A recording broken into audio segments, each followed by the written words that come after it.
waalidiin badan oo dhawaan ila soo xiriiray ayaa waxay ii sheegeen reerkoodu ama qoyskoodu inuu qarka u saaran yahay inuu burburo furiin iyo wax la mid ah. inta badan markaan hoos ahaan u eegnayna waxay noqdeen lamaanaha wada jooga mid ka mid ah, nin iyo naag sheegi maayo, ayaa wuxuu lahaa uu la tacaalayay xanuunada dhimirka ku dhaca depressionka. marka la isguursanayo lisma weydiiyo waxaa la isweydiiyaa inanku waa qoloma, gabadhu waa qoloma, maxay ka shaqaysaa, muxuu ka shaqeeyaa, qoyskooda ma la yaqaan. laakiin kuma darno miiska ma soo saarno qofkan xanuunada dhimirka ma ka fayow yahay. u fiirsa marka, ma aha inaan ku ciladaynayno qofka, ee waxweeye hadduu qofku leeyahay waa inaad ogaato si aad isu ogaataan oo laysaga daweeyo oo looga wada hadlo oo tallaabooyinkii loogu talagalay loo qaato. laakiin waa la isu qariyay. maxaa dhacay marka? guri baa la wada yimid, ilmihii horeyaa dhashay, maxaa soo baxay? waxaa soo baxay cillado depressionkan iyo xanuunada dhimirku ay qoyskii ku keeneen.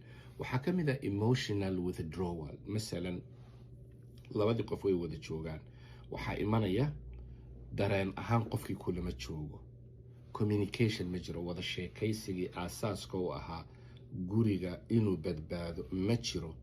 depression sii zaa'idayo la qarinayaa jira meesha oon laiska daweyneyn. affection iyo boholyow iyo jacayl iyo kalgacayl laistusayaa ma jiro. waxay noqotay marka qodob caqabad ku noqday reerku horay inuu usii socdo. qodobka labaad waa increased conflict. waxaa mar walba badanaya khilaafka iyo buuqa, waayo qofka xanuunka dhimirka la tacaalaya ee depressionka waxaan hayo khaladaadkii yaryaraa uma dul qaadan karo. qofku mar walba waa angry, irritated, waa cadhaysan yahay, wax walbaa dhibaya, waayo emotionkii ma controli karo qofku.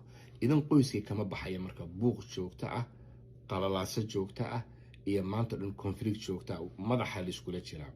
waxyaabaha kalen aragna waxaa ka mid ah stigma. macni stigma waxa weeyaan wixii lama fahmayo, lama rabo in laga wada hadlo.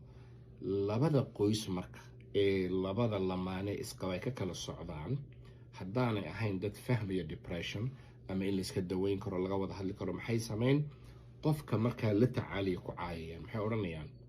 waa lazy, ma shaqaysto, iska hurdaa, ama gabadha waa lazyad, isma maaragtay nadiifiso, ma hadlo, waa qof si ay wax ka yihiin. qofka waxa laga sheegayaa waa dhibaysa. laakiin haddii la odhan lahaa depression buu la tacaalayaa, dawooyinka ha qaato, sidaa ha loola tacaalo, waa la xakamayn lahaa.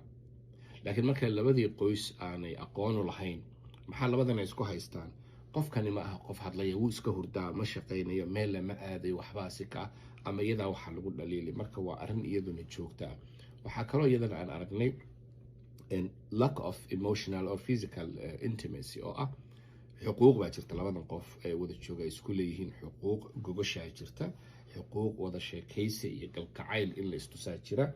wixii oo dhan waa ka baxayaa meesha, la-anna xanuunkani waa sii kordhaya.